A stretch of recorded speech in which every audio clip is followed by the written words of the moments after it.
Hey guys, welcome to another episode of The Vinyl Den, your channel for record collecting by record collectors. My name is Nick. I'm Ian. And this week we're going to talk about something, I kind of feel like we've talked a lot about album covers over the last couple of months. So we got another episode about albums, but today we're going to talk about some iconic album covers. If you haven't done so yet, make sure you click on the link down below and go check out the Vinyl Den Facebook group. We say it every episode, but just kind of a fun place to continue the music conversation.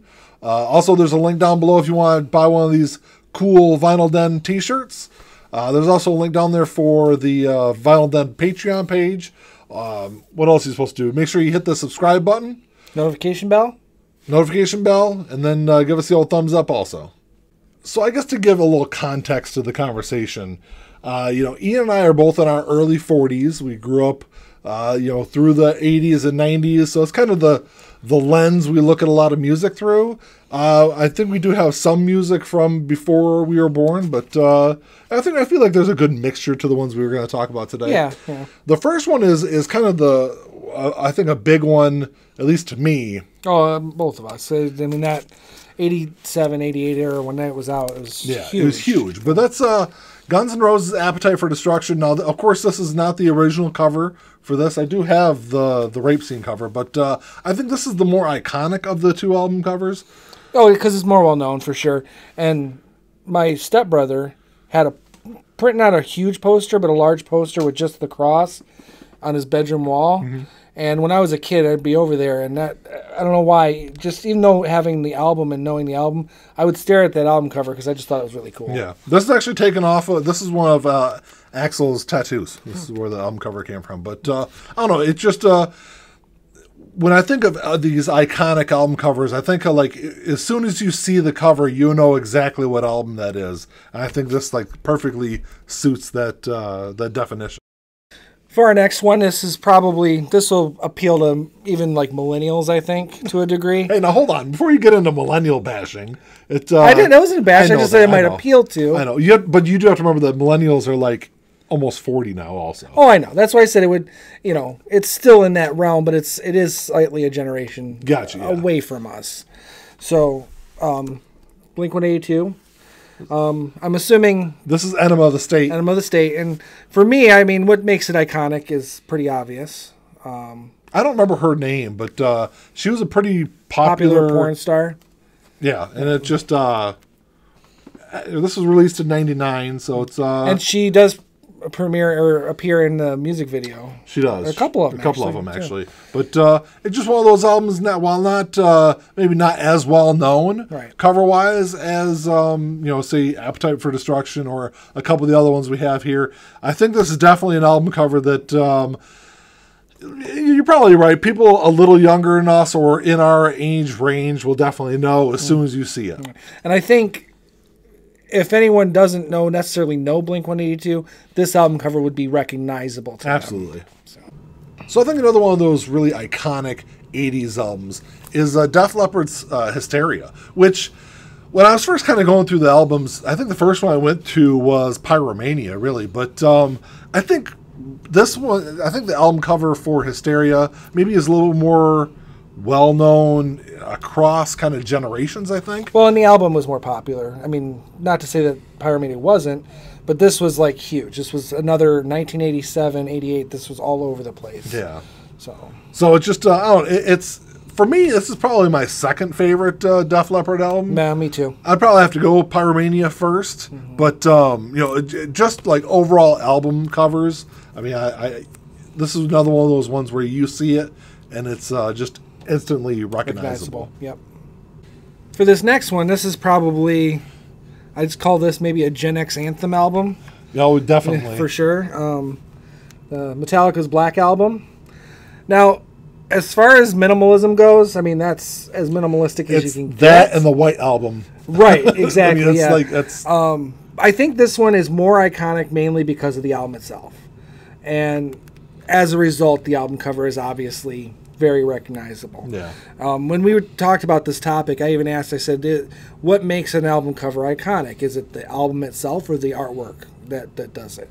This is a case where I think it's obviously the album itself, and that by I think it's a little bit of both with this album. Yeah, but like I said, just because of the minimalism of it, I think if the album wasn't as good as it is, no one would even. This would not be that recognizable. Yeah, but I get that. As a result, it's because it's such a great album. You get this iconic album cover. Yeah.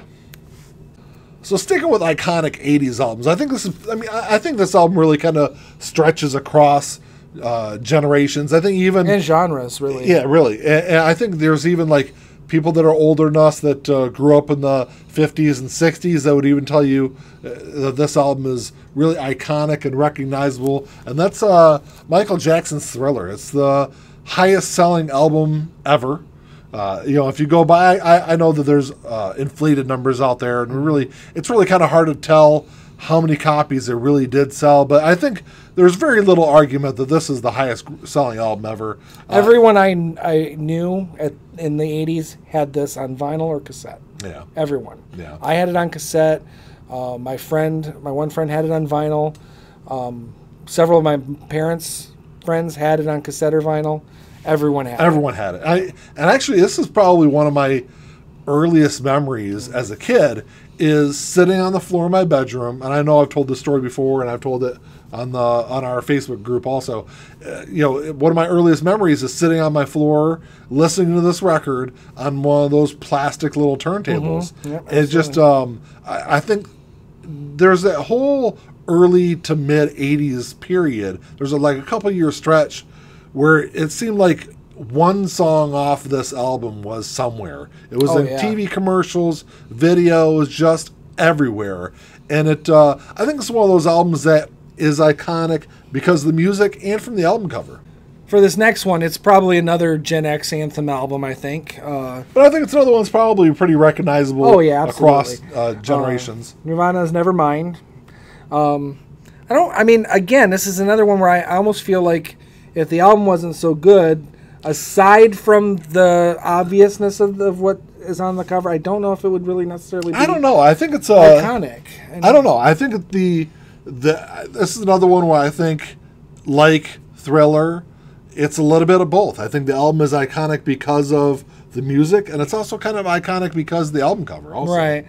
So sticking around that same kind of time frame was an album that was released about a month before Nevermind, and that's 10 by Pearl Jam. I think this is a pretty iconic album cover. It's just I'm not even really sure. I don't know if what the imagery is even supposed to be on this, but it's just one of those albums that, like I said, you look at and you instantly recognize. And there's, I think, in the early '90s period with the early grunge scene, I think there's a lot of those really iconic album covers, and I think Nirvana's Nevermind and Pearl Jam 10 are probably the two big ones from that time frame. Yeah, and I would say, I don't know if this is, it's not common to what my memory is with other artists, but the cassette is only the hands. Yeah, the image on the cassette cover is just the hands.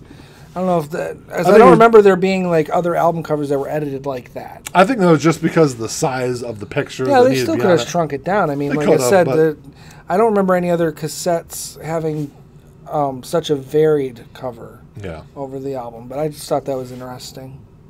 For this next one, we're going to jump way back to 1971. Black Sabbath's Paranoid, which Nick just informed me was originally supposed to be titled War Pigs. Yep. That's where the guy came from. Yeah, because he's holding a sword. Because the whole Paranoid thing with the album cover never really made a whole lot of sense to me.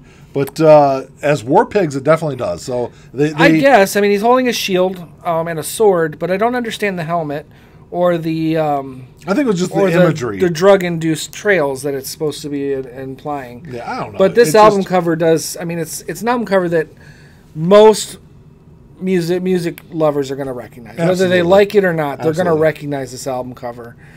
So when I first started thinking of iconic albums, the very first thing that popped into my head, of course, is going to be this one. It's Dark Side of the Moon by Pink Floyd. This is an album that I think the prism imagery has been used so many times in various different formats, since this album came out. Oh, yeah. And it's really because of this album cover. It's almost become kind of a logo for the band in a sense. But it's not even just Pink Floyd. There's other bands that have used the prism. There's other outside of music that have used the prism also. I think a lot of it kind of goes back to this album cover. Right. Absolutely. For our final entry, we're going to go to... I think this could arguably be one of the most iconic. It's one that popped equally with after Dark Side of the Moon. It was definitely the next one that popped into my head. Abbey Road by the Beatles. Ian likes to hold things in front of his face when he talks. Yeah, well, you've seen my face, right? This. So many things to say. I mean, there's the conspiracy theories that are involved with the imagery itself. Absolutely. It's so iconic. People go to this place just to take a picture, Yeah. Replicating this. Paul McCartney replicated this album cover by himself for a live album, I think. I believe it was. It's even in the scope of the Beatles collection, I think it's the most iconic. And, as far as rock music in general, absolutely, it holds up. It's an album cover that's so iconic it made a crosswalk famous. Yeah, exactly. Yeah. Well, that's all we got for you today, guys. Thanks for checking the show out. I know there's a ton of different albums we could have went through. There was you can go Alice Cooper. There's a couple of great Alice Cooper album covers you could have went through. I don't know. There's just a ton of them. Drop us a comment down below and let us know what your guys' most iconic albums are. Because it's always an interesting conversation. I think that we look forward to. At least I enjoy having with the viewers. And you might not even think that the ones we picked are iconic. Absolutely. You might have a whole other list that's completely different from Absolutely. ours. Well, let us know. If you enjoyed the episode, give us the old thumbs up. Hit that subscribe button down below. Hit that notification bell. And go online and buy some t-shirts. Until next time. Talk to y'all later. Keep on spinning. Peace.